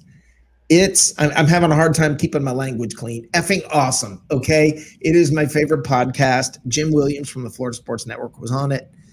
And Chris Cato from Fox 13 was on it. And it is a fan-freaking-tastic Bucs podcast. It's on Bucs Report. Do a search for it it's basically on every platform out there, from iTunes podcast to Spotify podcast to Anchor. So and go to bucsreport.com. I'm sure we'll have it posted up there. It's a fantastic podcast. I had the opportunity to speak with Jim Williams today, and Jim Williams from the Florida Sports Network and everywhere else. This guy is amazing, as I called him Sir Jim Williams, because this guy had stories of, he produced the first John McKay show. Okay. He goes back that far. He's got 44 years of covering the NFL. Our paths crossed at one point I didn't know him. I didn't meet him, but we were both at a game in Orlando when the Bucs had their first preseason game in Orlando. And he tells the story that went on there. That's a fantastic story. It's hilarious. It's great. So guys, please check out the podcast. It's worth it. Jim Williams is gold. And I'm gonna get this guy on there a lot if I can, because when I say stories, I have never spoken with anyone that has the history of the Bucs in their hip pocket like this. He's there. He was there. So, I mean, amazing. Absolutely amazing. And so happy to have done this podcast. I can't even, it's almost embarrassing. So let's move on before I completely schoolgirl out on this. So anyway, on to, and I can't play the video. I wish I could play the video of Jameis doing his disco dance. Jameis doing his Jameis working out. I'm working out like Jameis right now. Okay. I mean, Jameis does water. He does the most ridiculous workouts and ridiculous stuff. And it's just, I mean, there are so many videos from camp. I don't know if you saw, the Saints have this thing, all teams probably do. That's this thing where they run through these doors. Like you have to slam these doors. They're almost like you don't know what I'm talking about? I didn't know what you're talking about. It was hilarious. They're almost like when walking into an old Western bar. It's like these doors that swing open when you run through it. And you've got to hit it with some force. And you see players running through, boom, right through it, boom, right through it, boom, right through it. Jameis is like falling all over himself and stumbling and yeah, grabbing onto the door so he doesn't completely collapse. I mean, it's hilarious. It's so today, dude, you want to talk about it? Because I don't even know what to say. Dateline. What's today's date? I don't know. The 17th. 17th, yeah. Dateline, August 17th, 2021. Jameis Winston gets down with his badass self to some disco EDM club music. And let's just say pelvic thrusts were aplenty for the Winston as he danced like no one was watching because everybody was watching. And again, it's not quite eating a W. But when the beat dropped. But when the beat dropped, so did dignity. Yes. Jameis, you've got a lot of talent, one of which is not dancing. Or rapping or rhyming or whatever the heck that was at one time, or running through those barn doors, or workout videos, or freaking quarterbacking. But other than that, I'm sure as Glasgower's favorite guy, Fitzmagic, told him, "Yeah, I think you went a little long with that speech there, buddy." Can we clear that? Can we clear that video? We got to get a small clip, just of a few seconds of Fitzpatrick saying that, because it's gold as he's just sitting there. The dry look on his face. The dry look on his face when he says it says everything. When he says that, it's just freaking awesome. And that guy lost his job to Jameis. Who lost the job? Not his dignity. It's tragic. No. But he lost his job to Fitzpatrick. No, he lost his job to the front office, who said, "We're starting our number one draft pick." Face of the franchise. I thought it was the no taco meat policy. I thought it was after he threw 11 interceptions, and then James 11? Oh, 11? 11. It's a number that only Fitzpatrick knows. Hold on. Trust me, he's going to throw 11. Oh no! You're really saying they brought in Jameis because the guy threw too many interceptions?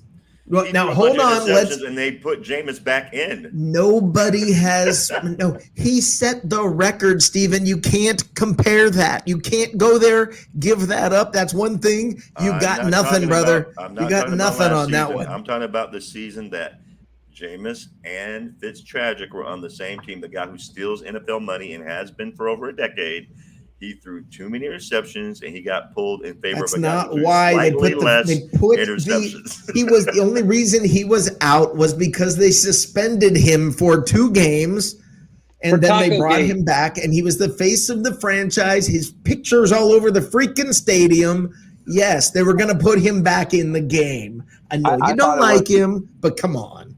I thought it was the copyright lawsuit from Conor McGregor against Fitzpatrick. He plays football like Conor McGregor.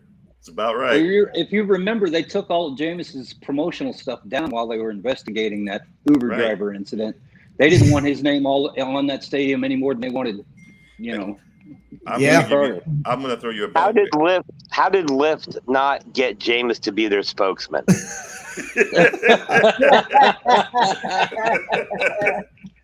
Hey Rick, no, it says Rick. I'm gonna throw you and the Fitz dude a bone. Fitzpatrick did play worse than Jameis when he was here, when he was in Tampa. He did.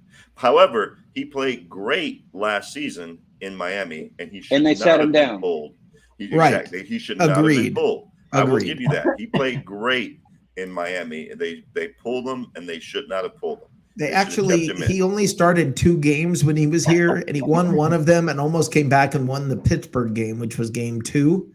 And he set the record for 2 games in passing when he started during those 2 games, if you recall.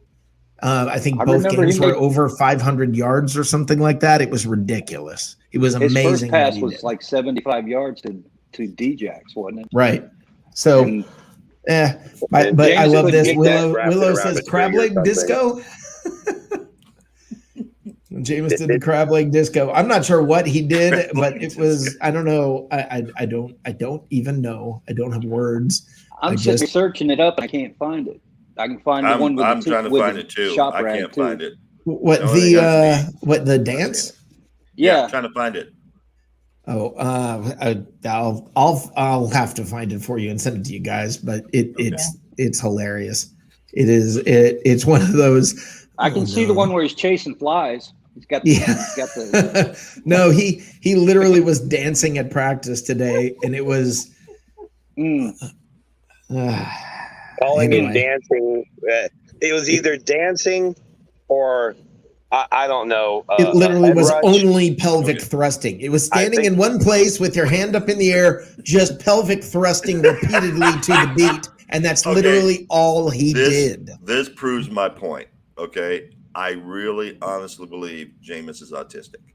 I do. I just think I think he's not, something's not quite right with him. Yeah. You know why Trailer Park Hillbillies breed Trailer Park Hillbillies, Stephen? Because they're Trailer Park Hillbillies. And as long as you stay a Trailer Park Hillbilly, you will never improve. And he was raised in a little town. Careful, be very careful, because you're treading some dangerous water, Matt. Hey, let me Matt, finish. we had a president who was a Trailer Park Hillbilly. That's not true. Take it as broke out of that, right? Let's not go to politics. This is what I didn't do it, Rick. Just because I know you didn't, but this whole topic, you can see this was heading in a bad direction. I'm talking about people can ascend beyond their, where they come from. So I'm disagreeing with Matt saying, I agree. I agree that Jameis seems a little. How about this? He didn't have anybody in his circle that attained the heights and was professional and all of that. So he's doing the best he can with what he had to work with. He had an opportunity at FSU. He had an opportunity at FSU. A lot of guys come from bad backgrounds and ascend, and he didn't do it. And I think to what Stephen Glasgow is saying, although I'm not going to go with the word he was saying, I will say there's a little something about Jameis that seems off. That seems like maybe, in some sort of way, shape, or form, he's a little different. And I don't know what it is, but he's just, we've all met the guys. We've all met the guy that's just an odd bird. We all work with somebody that's different than everybody else. We all work. I mean, there's we've all been around somebody who's just, It's just a little odd. I work with a guy right now that's different than everybody else. I like the guy. He's a nice guy. He's a very, very nice guy. He's a little different than everybody else. And I can only imagine if you shoved a microphone in this guy's face and made him the face of your franchise, it's going to get a little weird. And I think Jameis is that guy. I feel like Jameis is the guy that still plays the game. What's the capital of Thailand? Also, I knew a guy named Billy who lived on a mountain. Does that count as hillbilly? Yes. Yes. No, Yes, it does. here's the deal. I want to make sure I make something clear. I didn't mean it as a derogatory thing. There are lots of people who suffer from or have autism who are very, functional and do great things. Absolutely. I'm just saying that he really reminds me of somebody like that. Yeah. There's a girl right now on Big Brother on BB23. There is a girl right now named Brittany that is autistic, and she's actually America's favorite to this point in the show when they do the vote. And she's sharp. I mean, she's entertaining. I mean, she's a little different, but yeah. But there's no listen. This you can't achieve. Here's the deal. It all depends on there are all kinds of different reasons and things that keep you from climbing to new heights. There are your culture, your everything about you. There are lots of reasons people struggle to overcome maybe something that where they came from. Okay, it's not easy to overcome where you came from. All of us are a product of our history. Right. So and sometimes it's a little bit difficult. Look, I have things in me that it's hard to get past. So does everybody here. I know, dude. I was just waiting. I was waiting, dude. What happened? I was just waiting. What did I miss? So what Steven's saying is he wants to take Jameis Winston to Vegas and count cards. There you go. Oh, absolutely. There you go. Come back rich. But you know what you're going to need? Do you know what you need if you're in Vegas? Money? A little Fitz magic, buddy. You do need money, and Jameis right now doesn't have a whole lot because of that last contract. But anyway. Well, I mean, he can't even afford fly repellent. He's using a towel. Apparently, he's got to shake him away. I just think it's a good thing if he is, maybe never been diagnosed, but if he is, the fact that he is, and then if he is, I'm saying, and he went number 1 overall. I mean, that's a big deal. And to give the guy some props. I didn't watch the whole game. I watched snippets of the game, but he played better than Taysom. I can't even believe Taysom Hill's like a real option for quarterback. I don't know. Taysom threw a couple of 20-plus yard passes and completed them. But most of the time, he didn't play well. And again, I'm going to be clear about this, guys. I'm going to bring it up time and time and time and time again. Do not overreact to preseason. Do not overreact to preseason. Do not overreact to preseason. All right. Jameis had great games in preseason from time to time. And everybody was like, he's finally over the interception thing. Okay. No, he's throwing against the milkman. Right. Right. Jameis looked fantastic this week. To defend Jameis a little bit now, and to kind of piggyback off what Rick was saying, people on the spectrum it's not that they're not intelligent. And to prove this, if Jameis is on the spectrum, he was literally accepted academically at Stanford. Right. So you guys remember that book that he had, that notebook with plays?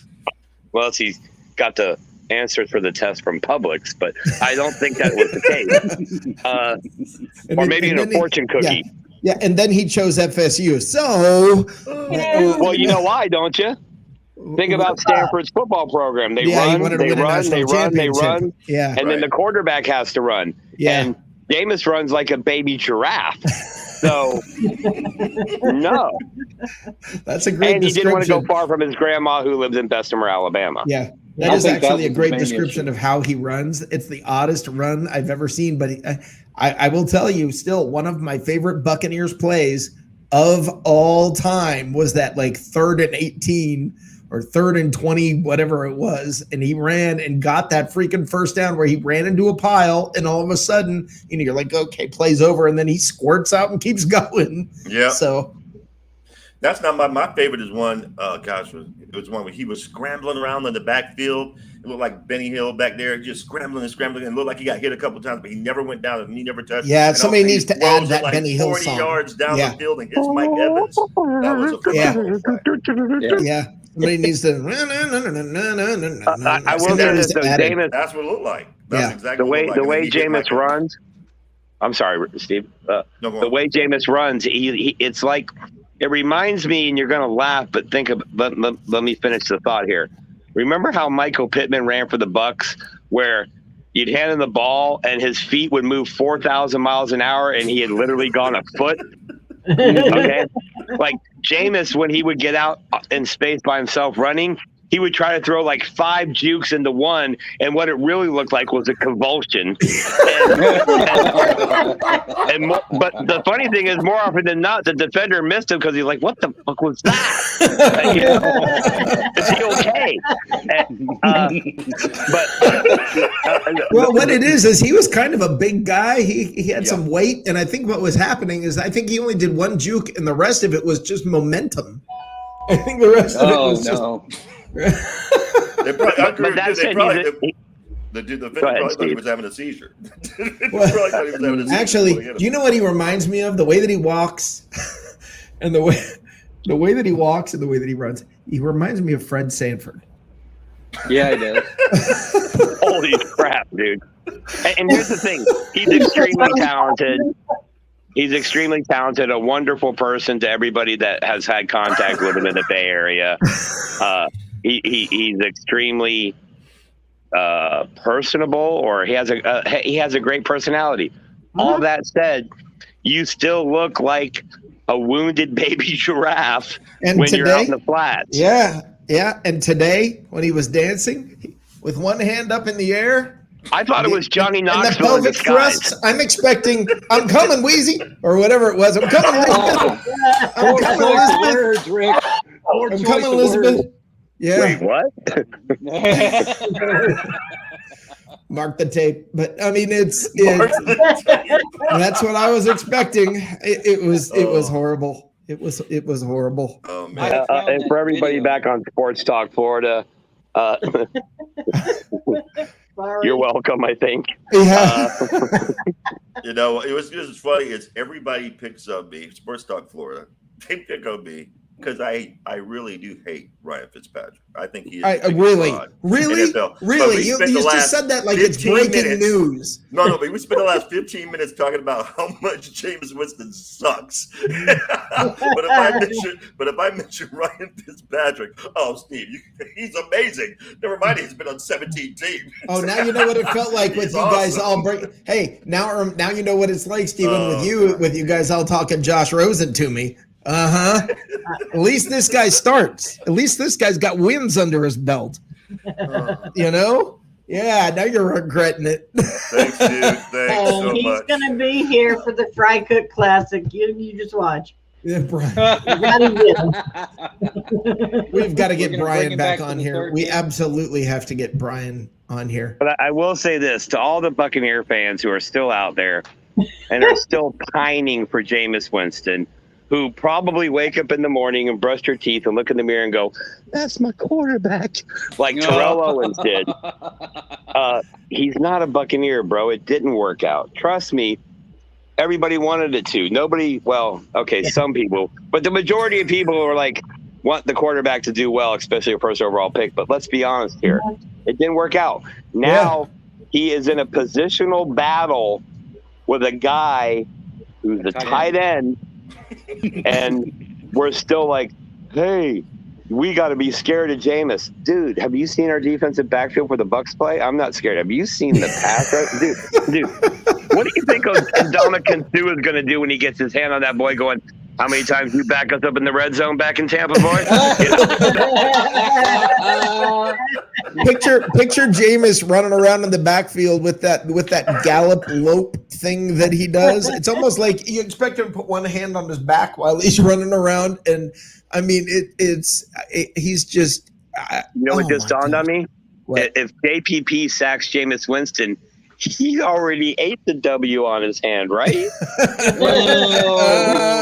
No? Nice. Wow. That's a schwa, Yeah, I don't think not a Very W? I don't care nice. how many No. seizures he's going to Very try and knock nice. him 5 years out of bounds.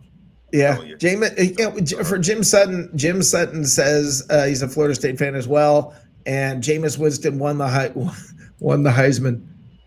No, really? Okay. Thanks, Wally. Yeah, I mean, this guy right over here is he lives in Tallahassee and is a massive FSU fan, and even he looks at Jameis and goes, "Okay, so come on." I mean, Dude, my name is Fitzmagic in this picture, and Jameis had me saying, "Oi, they." All right?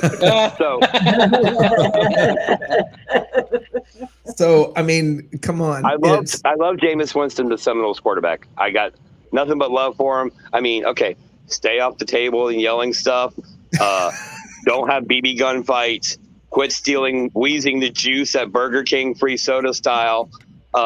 Please stay out of Publix's seafood department, bro. Please. And then the other stuff that I don't even want to talk about because it's a Debbie Downer. Don't forget the 30 touchdowns. We love Jim. Jameis Winston, the person. He was fun to watch. He was fun to listen to. But it didn't work. It just didn't work. It's kind of like, that girl you pursued your whole high school career when you were a gangly freshman. And yeah, I'm pretty sure looking at your profile picture, you were.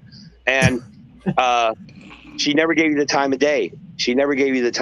And then finally you got to date her. She said yes as a senior. And you guys dated for let's say 4 weeks with an option of a fifth. And after 4 weeks, there was I don't know, she's kind of not what I thought she would be. And then you go, well, I'll take another option. I'll take that extra option of the fifth week. And she still isn't. Do you know what you do then? You break up with her.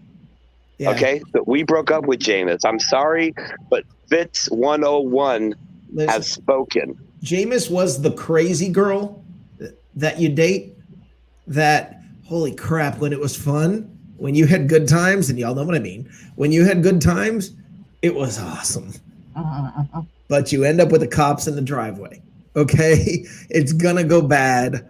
It's going to go bad big. And that's what happened with Jameis. That's exactly what you got. So it was time. We had to move on. Yeah, we remember the 30 touchdowns, 33. Thank you, Willow. Yeah, we remember that. But Fred makes a great point. No, Fred right. Makes the comment of the night.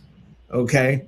I'm glad we had Winston. He's the reason we got Brady. You can't doubt that. No, absolutely true. I mean, if Winston had a good year that year. Yeah. Yeah. So based on that though, Rick, that means Jameis is responsible for the Super Bowl.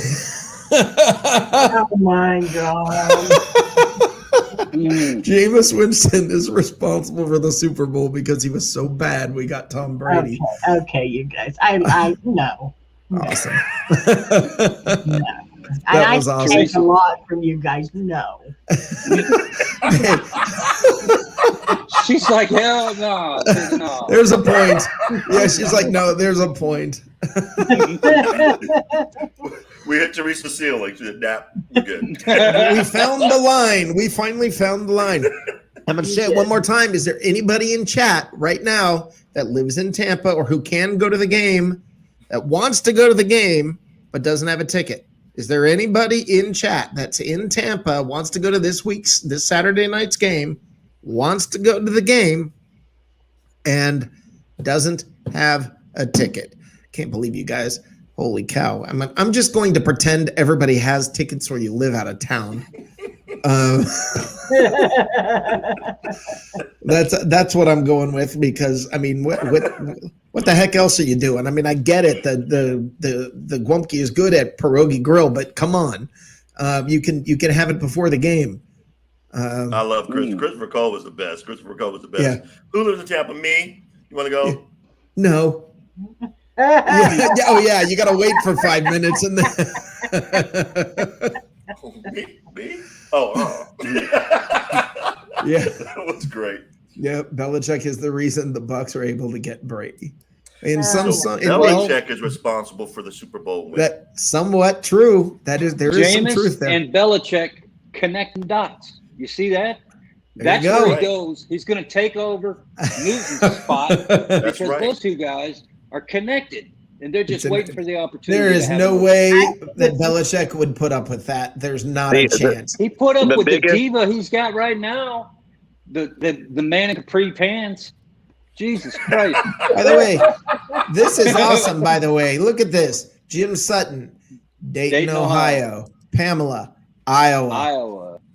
Fred Swayze, Delaware. The only state east of the Mississippi I have not been to. Are these teams that Fitzpatrick hasn't played for? Yes. No, he's probably played for some of them. He's probably played for some. Oh, that was awesome. Willow says, if I lived in Tampa, I would have tickets. That's awesome. We don't need your free stuff. Just keep That's it. what you were saying. I don't need your BS free crap. The hell do you think I am? I'm Willow, my guy. Man. I'm All right, king. guys. All right, got Ben Parrish from California. By the way, Teresa, I think I didn't ask you or Dude, what'd you have for dinner? I just had a hamburger. You told me. Oh, that's right. I did. Dude, what'd you have for dinner? Chris Sims' spleen. Oh, Wow. and some fava beans. I don't even know where to Wow. go. What did you have for dinner, dude, before I puke? Pizza. Thank you. Okay, that's good. That works. That's not what some people eat. Arguably, in the last 2 years, the biggest play for the Buccaneers was Jameis Winston's pick six to end the season against the Falcons. That was the first domino falling that led to him leaving, the Buccaneers, Brady, COVID, bowl, whatever you want to call it. Here we are. Oh, So- wait. You missed it, though. I think there were 29 right, other dominoes You're that fell right. that No, year. you're right. Jameis Winston's pick six to end it for the Bucs, and Brady's pick six to end it for the Patriots. They both threw for their teams. Their last throw was a pick six, both of them. Yeah, but I don't Nancy think that Grace on Jameis has had any. I mean, I don't think Brady's had anything to do with him leaving. I think Jameis that played a part in his departure. That pick six. That was the final, like back-breaking interception where you just finally said, I can't deal with this anymore. That was the straw that broke the 18th camel's back. That's right. And then he came at him with a $30 million. This is what I need. And By then the way, now he did punchable. what? Oh, that's by right. the way, I forgot about that. punchable faces. Gary Coleman. Oh, Gary Coleman. Gary Coleman. That's Would you know messed anything up. about that, Fitz? That's messed up. That dude's You like know enough 4 about feet Gary tall. Coleman? Well, why don't you tell him something about Gary Coleman? Well, let me just tell you. Gary Coleman, that was the worst segue, dude. In fact, I got you there, didn't I? Come on. yeah, I literally had pizza in my mouth. That's my fault. I just wanted to point out that Gary Coleman died of multiple aneurysms, which is kind of different strokes. That's right. Oh, That's right. And I teed you up because I knew that's where you were going. Thank you. Oh, of course. I've got a Snoop Dogg one. You want it? Go. yeah, let's do it. Yes. Snoop Dogg has smoked so much weed, he literally had to write a song, What's My Name? That's good. That's good. I left the M and F part out because we're on Sports Talk Florida's Twitter That's live. right. Nice. All right, guys. I would never hit a guy who's 4 feet tall. I want to thank Unless all I of you. have Which to. one of you miscreants wants to represent the show? I'll do it. It's my week. All right, you got it. All right, I'm gonna say goodnight to the other two of you. Thank you for being here, Teresa. Thank you for being here, Stephen. And why don't we go to you right now? I'll put you full screen, brother. Now tell everybody when and where you can find the miscreants. This Saturday after the game between the Bucs and the Titans, we're going to be doing a post-game wrap-up. That's going to be a lot of fun. Coming to you whenever the game ends. So just as soon as you see the 2-minute warning, start looking on your phone and hook up with us. Last week we had a lot of fun. I think we're going to do it again. It's going to be me, Matt from Oklahoma City, Stephen Glazer, who you saw there, and Glasker. What's wrong with me with that? I can't get my names right. And Teresa Baxter, the miscreant. She's the leader of the pack that doesn't speak very much. But we're you can also, with our show, you can come on and be on part of the show if you'd like. We're going to drop a link down in the chat so you can become an on-air personality for the moment anyway. And we look forward to having you join. Stephen Glasker said, "Thank you, Matt Coleman." But there you go. That's fair. I earned that. Glasker, I hardly know her. No. All right, brother. Have a good night. You guys have a good evening. Thanks. We'll see you. Take care. All right, dude. You want to tell everybody a little bit about the Florida Sports Network stuff and what's going on with that? Yes, I'll tell them all about Sports Talk Florida, sir. Yep, there we go. Sorry. That's okay. It's new. Kind of like my chest hair. Sports Talk Florida and Bucs Report are now working together to bring you the best, not only in Bucs content like you get here and you have gotten here, but in every one of the major teams in the state of Florida, including the colleges. Yes, that means you, UCF, and USF. We'll talk about you too. Go Knights, charge on. And maybe even Florida Atlantic or Florida International or Florida, what is it? Florida Pacific, Western Coastal Florida Carolina Atlantic, or something? Yeah, Florida Western Atlantic Gulf Shores. Yay team. Yeah. Look for us here on the Sports Talk Florida Twitter page more frequently. Look for our content at sportstalkflorida.com, at bucksreport.com. Of course, follow us on Facebook, YouTube, Twitter, at Bucs Report. Come on, you'll see the faces, you'll see the logo, you'll know you're in the right place. That's right. Rick, as usual, great job. You're almost to 2 hours, so I could talk a little longer to get you to 2 hours, but I'm tired. I'm tired too, so no, we're good. Special thanks to Jim Williams from Sports Talk Florida and Absolutely. Chris Lino from Fox 13. A real special, warm, fuzzy shout out to the Deck Bar and Grill at Isla del Sol. It's not Isla, it's Isla. Because why? I don't know. I feel like saying it that way. And Cedric Robinson.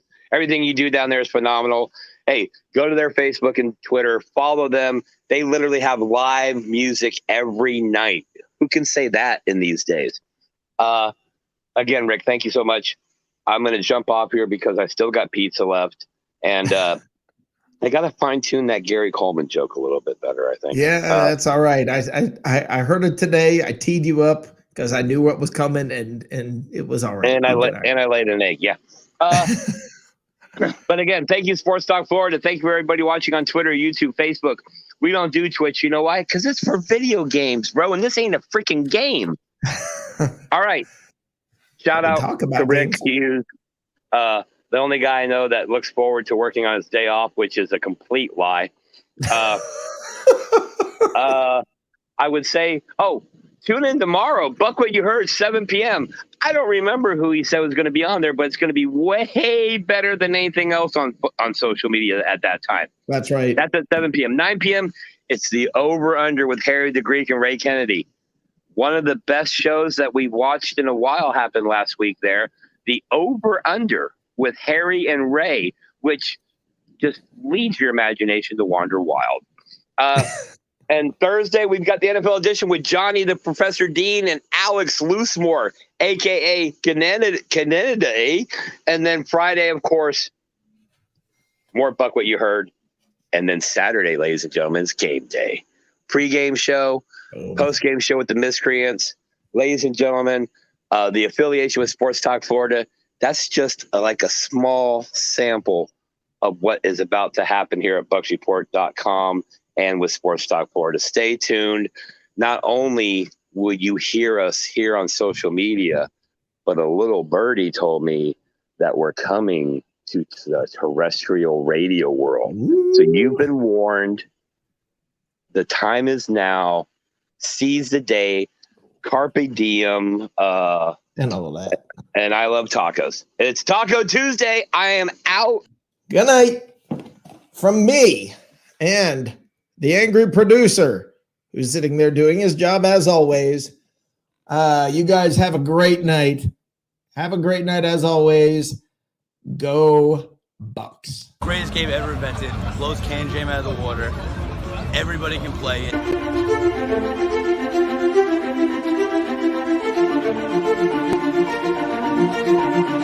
there's this game. I've never seen anything like it before, and it's one of the most fun things I've ever played.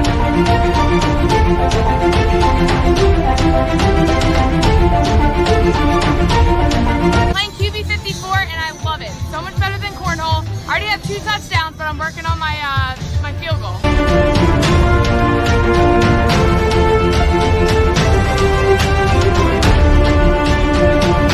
QB54 is awesome!